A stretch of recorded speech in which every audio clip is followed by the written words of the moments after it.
Hi welcome back to the channel. ಕತೆ ತುಂಬಾ interesting ಆಗಿದೆ. ಸೊ ಕಥೆನ ಕೊನೆವರೆಗೂ ಕೇಳಿ. ನಾನು ಶೋಭಾ. ನನಗೆ ಮದುವೆ ಆಗಿ ಸುಮಾರು 9 ವರ್ಷ ಆಗಿವೆ. ನಾನು ನೋಡೋಕೆ ಸುಂದರವಾಗೇ ಇದ್ದೀನಿ ಅಂತ ಪಕ್ಕದ ಮನೆ ಆಂಟಿ ಕೂಡ ಹೇಳ್ತಾರೆ. ನಮ್ಮದು ಲವ್ ಮ್ಯಾರೇಜ್. ನಾನೇನು ಅಷ್ಟು ಉತ್ತಮ ಸ್ಥಿತಿವಂತರಲ್ಲ. ನಮ್ಮ ಗಂಡ ಅಲ್ಲಿ ಇಲ್ಲಿ ಅಂತ ಕೆಲಸ ಮಾಡುತ್ತಿದ್ದ. ಹೀಗಾಗಿ ನಮ್ಮ ಸಂಸಾರ ಸ್ವಲ್ಪ ಕಷ್ಟದಲ್ಲಿತ್ತು. ಆದರೂ ಕೂಡ ನಾನು ಹೇಗೋ ಹೊಂದಿಕೊಂಡು ಸಂಸಾರ ನಡೆಸಿಕೊಂಡು ಹೋಗುತ್ತಿದ್ದೆ. ಈ ನಡುವೆ ನನ್ನ ಗಂಡ ಕುಡಿತದಕ್ಕೆ ದಾಸನಾಗಿದ್ದ. ದಿನ ಕಳೆದಂತೆ ಅವನ ಚಟ ತುಂಬ ಜಾಸ್ತಿನೇ ಆಗಿತ್ತು. ಬೆಳಗ್ಗೆ ಎದ್ದ ಕೂಡಲೇ ಹೋಗಿ ಕುಡಿದು ಬರುತ್ತಿದ್ದ. ಹೀಗಿದ್ದಾಗ ಆತ ಒಂದು ದಿನ ನಾಪತ್ತೆಯಾಗಿಬಿಟ್ಟ. ಅಂದಿನಿಂದ ನಾನು ಅನಾಥ ತಾಯಿ ಹಾಗೂ ತಮ್ಮನ ಜೊತೆ ಇರುತ್ತಿದ್ದೆ. ಸದ್ಯಕ್ಕೆ ಅವರಿವರ ಮನೆ ಕೆಲಸ ಮಾಡಿಕೊಂಡು ಹೇಗೋ ಜೀವನವನ್ನು ನಡೆಸುತ್ತಿದ್ದೆ. ನಾನು ಮಾನಸಿಕವಾಗಿ ತುಂಬ ತೊಂದರೆಗೊಳಗಾಗಿದ್ದೆ. ಯಾವಾಗಲೂ ನನ್ನ ಗಂಡನ ಬಗ್ಗೆ ಯೋಚಿಸುತ್ತಿದ್ದೆ. ಆಗ ಆತನ ತಮ್ಮ ಆಗಿದ್ದು ಆಯಿತು, ಮುಂದೆ ಏನಾಗುತ್ತೋ ನೋಡೋಣ ಅಂತ ಹೇಳುತ್ತಿದ್ದರು. ನಾನು ದೇವರನ್ನು ನೆನೆಸಿಕೊಂಡು ನನಗೆ ಮೊದಲಿನಿಂದಲೂ ಕಷ್ಟವನ್ನೇ ಕೊಟ್ಟಿದ್ದೀಯಾ ಅಂತ ಯೋಚಿಸುತ್ತಿದ್ದೆ. ಕುಡುಕ ಗಂಡನಾದರೂ ಸಂಸಾರವನ್ನು ನಿಭಾಯಿಸಿಕೊಂಡು ಹೋಗುತ್ತಿದ್ದೆ. ಆದರೆ ಈಗ ಆ ದೇವರು ನನ್ನ ಗಂಡನನ್ನು ನನ್ನಿಂದ ದೂರ ಮಾಡಿದ್ದಾನೆ. ನನ್ನ ಕಷ್ಟವನ್ನು ಯಾರಿಗೆ ಎಲ್ಲಿ ಯಾರ ಜೊತೆ ನಾನು ಬದುಕಲಿ? ದೇವರು ನನಗೆ ಇಂತಹ ಕಷ್ಟವನ್ನು ಕೊಡಬಾರದಿತ್ತು ಎಂದು ಹೇಳುತ್ತಾ ಇದ್ದೆ. ಆಗ ನಾಗೇಶ್ ನನ್ನ ಬಳಿ ಬಂದು, ನೀವು ಒಬ್ಬಂಟಿ ಎಂದು ಹೇಳಿದವರು ಯಾರು? ನಾನು ನಿಮ್ಮ ಜೊತೆ ನಾನಿರುತ್ತೇನೆ. ಹೀಗೆ ಸಣ್ಣ ಸಣ್ಣ ವಿಷಯಕ್ಕೂ ಚಿಂತಿಸುತ್ತಾ ಇರಬೇಡಿ, ಸ್ವಲ್ಪ ಸಮಾಧಾನ ಮಾಡಿಕೊಳ್ಳಿ, ನನಗೆ ಸ್ವಲ್ಪ ಕೆಲಸವಿದೆ ಅಂತ ಹೇಳಿ ಹೊರಟು ಹೋದರು. ಹೀಗೆ 6 ತಿಂಗಳ ನಂತರ ಒಂದು ದಿನ ಬಟ್ಟೆ ತೊಳೆಯುತ್ತಿದ್ದೆ. ಆಗ ನಾಗೇಶ್ ಮನೆ ಹತ್ತಿರ ಬರುತ್ತಿದ್ದ. ಆಗ ನಾನು ಬೇಕಂತಲೇ ಅವರನ್ನು ಸರಿಸಿ ನನ್ನ ಸೌಂದರ್ಯ ಅವನಿಗೆ ಕಾಣುವಂತೆ ಕೂತಿದ್ದೆ. ಅವನು ನನ್ನ ಆ ರೀತಿ ನೋಡುತ್ತಿದ್ದುದು ಇದೇ ಮೊದಲು ಅಂತ ಅವನು ನೋಡಿಯೂ ನೋಡದಂತೆ ಸುಮ್ಮನೆ ನಿಂತ. ಬಹುಶಃ ಆತನ ಮನಸ್ಸಿನಲ್ಲಿ ನನ್ನ ಬಗ್ಗೆ ಭಾವನೆಗಳು ಮೂಡಿದ್ದವು ಅನಿಸುತ್ತದೆ. ಆಗ ನಾನು ಎಲ್ಲಿಗೆ ಹೋಗಿದ್ದು, ಏನಾಯಿತು ಎಂದಾಗ ಅವನು ಏನಿಲ್ಲ ಎಂಬಂತೆ ಸುಮ್ಮನೆ ಹೋಗಿಬಿಟ್ಟ. ಆದರೆ ನನಗೆ ಮಾತ್ರ ಒಂದು ಗಂಡಿನ ಆಸರೆ ಬೇಕಾಗಿತ್ತು. ಏಕೆಂದರೆ ನನಗೆ ಆಗ ಕೇವಲ 31 ವರ್ಷ ವಯಸ್ಸಾಗಿತ್ತು. ಈ ವಯಸ್ಸಿನಲ್ಲಿ ಹೆಣ್ಣು ಮಕ್ಕಳಿಗೆ ಸುಖ ಜಾಸ್ತಿ ಬೇಕು ಎನಿಸುವ ವಯಸ್ಸು ಅಲ್ವಾ? ಹಾಗಾಗಿ ನನಗೂ ಕೂಡ ಹಾಗೆ ಅನಿಸುತ್ತಿತ್ತು. ಆಗ ನಾನು ಬಟ್ಟೆ ತೊಳೆಯುವುದು ಮುಗಿಸಿ ಅವನಿಗೆ ಚಹಾ ಮಾಡಿಕೊಂಡು ಬರಲು ಒಳಗಡೆ ಹೋದೆ. ಅತ್ತೆ ಹೊಲಕ್ಕೆ ಕೆಲಸಕ್ಕೆ ಹೋಗಿದ್ದಳು. ನಾನು ಒಳಗೆ ಹೋಗಿ ಅವನು ಇಟ್ಟಿದ್ದ ಚೀಲವನ್ನು ನೋಡಿ ಇದೇನಿರಬಹುದು ಎಂದು ಕುತೂಹಲದಿಂದ ಅದನ್ನು ತೆಗೆದು ನೋಡಿದಾಗ ನನಗೆ ಶಾಕ್ ಆಗಿತ್ತು. ಕೂಡಲೇ ಅವನು ಕರೆದು ಇದೇನು ಅಂತ ಕೇಳಿದೆ. ಆತ ನನ್ನ ಫ್ರೆಂಡ್ ಇತ್ತೀಚೆಗೆ ಮದುವೆಯಾಗಿದ್ದ, ಸ್ವಲ್ಪ ಮೆಡಿಸಿನ್ ತೆಗೆದುಕೊಂಡು ಬಾ ಅಂತ ಚೀಟಿ ಕೊಟ್ಟಿದ್ದ, ಅದನ್ನು ತಂದಿದ್ದೀನಿ ಅಂತ ಹೇಳಿದ. ಆಗ ನಾನು, ನಿಜ ಹೇಳು, ಇದನ್ನು ನಿನ್ನ ಗೆಳೆಯ ಹೇಳಿದ್ದ ಅಥವಾ ನನಗಾಗಿ ತಂದಿದ್ದ? ತೆಗೆದುಕೊಂಡು ಬಂದೆಯಾ ಅಂತ ಕೇಳಿದೆ. ಅವನಿಗೆ ನನ್ನ ಮಾತು ಅರ್ಥವಾಗಲಿಲ್ಲ. ಅವನು, ನೀವು ಹೇಳಿದ್ದು ನನಗೆ ಅರ್ಥವಾಗಲಿಲ್ಲ, ಇದರಲ್ಲಿ ಅಂಥದ್ದು ಏನಿದೆ ಅಂತ ನನಗೆ ಗೊತ್ತಿಲ್ಲ, ನಿಮಗೆ ಬೇಕಾದರೆ ನೀವೇ ಇಟ್ಟುಕೊಳ್ಳಿ, ಅವನಿಗೆ ಬೇರೆ ಮೆಡಿಸನ್ ತಂದು ಕೊಡುತ್ತೇನೆ ಅಂತ ಹೇಳಿದ.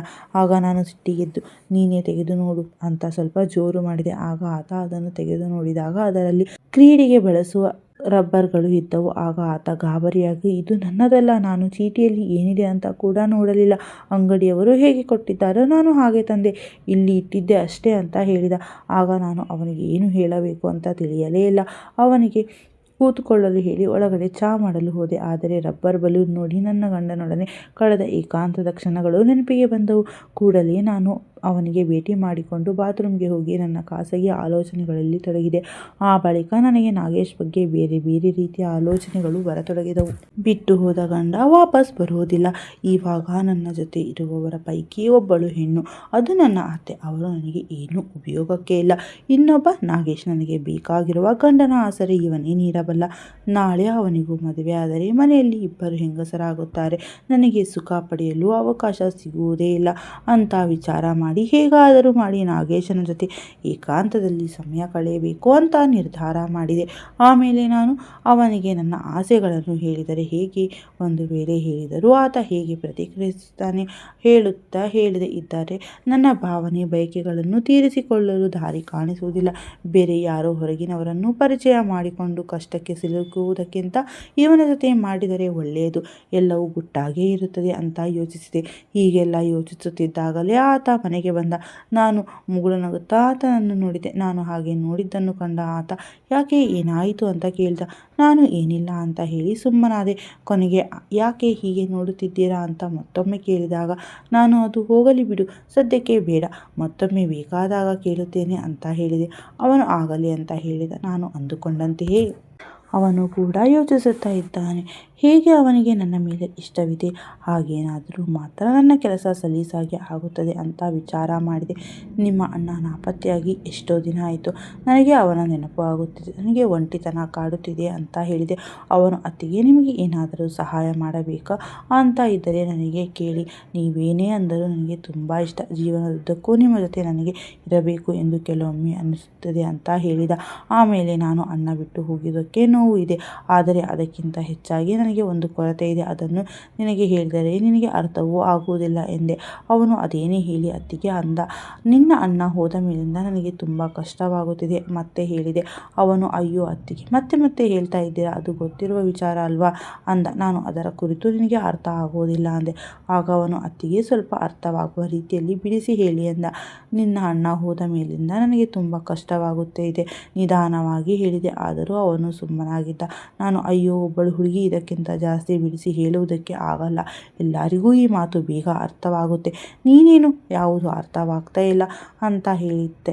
ಅದೇ ಅವನು, ನಿಮ್ಮ ಮನಸ್ಸಿನಲ್ಲಿ ಏನಿದೆ ಅಂತ ನನಗೆ ತಿಳಿದುಕೊಳ್ಳಬೇಕು, ನೇರವಾಗಿ ಹೇಳಿ ಅಂದ. ನಾನು ಸುಮ್ಮನಾದೆ. ಅವನು ಅಲ್ಲಿಂದ ಹೊರಟು ಹೋದ. ಕೊನೆಗೆ ಇವನನ್ನು ಹೇಗಾದರೂ ಮಾಡಿ ಬಲೆಗೆ ಬೀಳಿಸಿಕೊಳ್ಳಬೇಕು ಎಂದುಕೊಂಡು ಸಾಯಂಕಾಲ ಅತ್ತೆ ಬಂದ ಕೂಡಲೇ ಆಕೆಯನ್ನು ಶ್ರಾವಣದ ನೆಪವೊಡ್ಡಿ ನನ್ನ ತಾಯಿಯ ಮನೆಗೆ ಕಳುಹಿಸಿಕೊಟ್ಟೆ. ಆತ ಮನೆಗೆ ಬಂದಾಗ 1 ಗಂಟೆ ಶೂನ್ಯವಾಗಿತ್ತು. ನಾನು ಅಷ್ಟೊತ್ತಿಗೆ ರೆಡಿಯಾಗಿ ಮನೆಯನ್ನೆಲ್ಲ ಸ್ವಚ್ಛ ಮಾಡಿದ್ದೆ. ಆತ ಮನೆಗೆ ಬಂದ ಕೂಡಲೇ ಆತನಿಗೆ ಊಟವನ್ನು ನೀಡಿದೆ. ಆಗ ಊಟ ಮಾಡಿ ಹಾಲ್ನಲ್ಲಿ ಮಲಗಿಕೊಂಡ. ನಾನು ಮತ್ತೆ ಸಪ್ಪೆ ಮುಖ ಹಾಕಿಕೊಂಡು ಊಟ ಮಾಡಿ ಮಲಗಿದೆ. ಮಧ್ಯರಾತ್ರಿ ನೀರು ಕುಡಿಯಲು ಎದ್ದೆ. ಆಗ ನಾಗೇಶ್ ಅಲ್ಲಿ ಇರಲಿಲ್ಲ. ಅಡುಗೆ ಮನೆ ಲೈಟ್ ಆಫ್ ಇತ್ತು. ನಾನು ನಿಧಾನವಾಗಿ ಅಡುಗೆ ಮನೆಗೆ ಹೋದಾಗ ಆತ ಅಡುಗೆ ಮನೆಯಲ್ಲಿ ಸ್ನಾನ ಮಾಡುವ ಸ್ಥಳದಲ್ಲಿ ಕತ್ತಲಲ್ಲಿ ನಿಂತು ಮೊಬೈಲ್ನಲ್ಲಿ ವಿಡಿಯೋ ನೋಡುತ್ತಿದ್ದ. ಕೊನೆಗೆ ನಾನು, ಇದೇ ಒಳ್ಳೆಯ ಚಾನ್ಸ್, ಈಗ ಈ ಅವಕಾಶ ಮಾಡಿಕೊಂಡರೆ ಎಲ್ಲವೂ ಹಾಳಾಗುತ್ತದೆ ಅಂತ ಮನಸ್ಸಿನಲ್ಲಿ ಯೋಚಿಸಿದೆ. ನಾನು ಅವನ ಹಿಂದುಗಡೆಯಿಂದ ಅವನ ಗಾಬರಿಯಾದ ಕೂಡಲೇ ಮೊಬೈಲ್ ಟಾರ್ಚ್ ಅನ್ನು ಆನ್ ಮಾಡಿದ. ನಾನು ಅವನಿಗೆ, ನೋಡು, ಇದನ್ನೇ ನಾನು ಮೊನ್ನೆಯಿಂದ ಹೇಳ್ತಾ ಇದ್ದೆ. ನಿಮ್ಮ ಅಣ್ಣ ಹೋದಾಗಿಂದ ನನಗೆ ಏಕಾಂತಕ್ಕಾಗಿ ಆಸೆಯಾಗುತ್ತಿದೆ ಅಂತ ಹೇಳಿದೆ. ಆದರೆ ನೀನು ಸ್ವಲ್ಪ ಚುರುಕು ಕಡಿಮೆ ಅನಿಸುತ್ತದೆ, ಹಾಗಾಗಿ ನಿನಗೆ ಅರ್ಥವಾಗಲೇ ಇಲ್ಲ ಎಂದು ಹೇಳಿದೆ. ಆಗ ಅವನು, ಅತ್ತಿಗೆ, ನೀವು ಅದಕ್ಕೆ ಕರೀತಿದ್ದೀರಾ ಅಂತ ನನಗೆ ಗೊತ್ತು ಆಗಿರಲಿಲ್ಲ. ಈಗ ಗೊತ್ತಾಯಿತು. ನಡೀರಿ ಒಳಗೆ ಹೋಗೋಣ ಅಂತ ಹೇಳಿದ. ಆ ದಿನ ಮನೆಯಲ್ಲಿ ನಾನು ಸುಮಾರು 6 ತಿಂಗಳ ಬಳಿಕ ಸುಖವನ್ನು ಅನುಭವಿಸಿದೆ. ಅವನು ಕೂಡ ಚೆನ್ನಾಗಿ ನನ್ನ ಜೊತೆ ಆಟ ಆಡಲು ಸಪೋರ್ಟ್ ಮಾಡಿದ. ಕೊನೆಗೆ ಎಲ್ಲ ಆದ ಮೇಲೆ ಆತ, ಅತ್ತಿಗೆ, ನಿಮಗೆ ನನ್ನ ಮೇಲೆ ಈ ಥರದ ಭಾವನೆ ಇದೆ ಅಂತ ನನಗೆ ಗೊತ್ತೇ ಇರಲಿಲ್ಲ ಎಂದು ಹೇಳಿದ.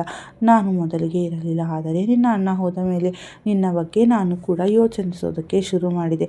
ಹೊರಗಿನವರ ಬಳಿ ಸುಖ ಪಡೆದರೆ ಮುಂದೆ ಕಷ್ಟವಾಗುತ್ತದೆ, ಆದರೆ ನಿನ್ನ ಬಳಿ ಅದು ಗುಟ್ಟಾಗಿಯೇ ನಮ್ಮ ಬಳಿ ಇರ್ತದೆ ಎಂದು ಉಪಾಯ ಮಾಡಿದೆ ಅಂತ ಹೇಳಿದೆ.